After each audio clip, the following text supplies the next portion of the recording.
Even though I'm in favor of this does not mean before you get my comments and start jumping all over me, I do not believe in needless pollution of the environment and dumping chemicals into the waterways by manufacturers, et cetera, et cetera, et cetera.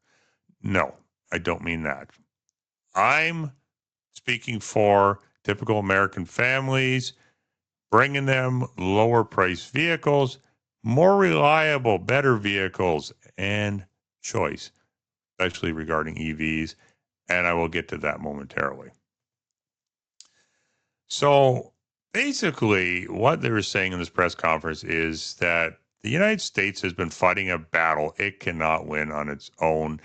And what American people do here regarding their vehicle choices and whatnot has very little effect on the larger scale of things. When you have countries like India, China constantly raising their emissions output, especially to do with manufacturing and that. Now, this regulations do not strip away emissions and pollution regulations for manufacturers. This is just purely the vehicles here that people are driving light duty, medium duty, and heavy duty trucks and cars, of course.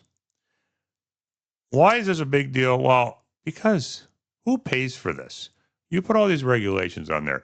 It's the American family that is paying for this. I mean, you're paying for this because you're paying more money for the vehicle. You're paying for this because the price of the vehicle is higher. You're paying for this because all of these things they put on your vehicle lowers the reliability. I mean, the stop technology is kind of baffling to me. I mean, I've tested it myself in my truck. There's a switch on there. I can easily turn it off and on as I want. I really see very minimal difference in fuel economy when I have that on. Maybe if I'm strictly in the city, lots of stop and go traffic, I might see a difference. But what else is it doing to your engine? You're constantly starting and stopping your engine, your starter, your battery, your alternate, everything.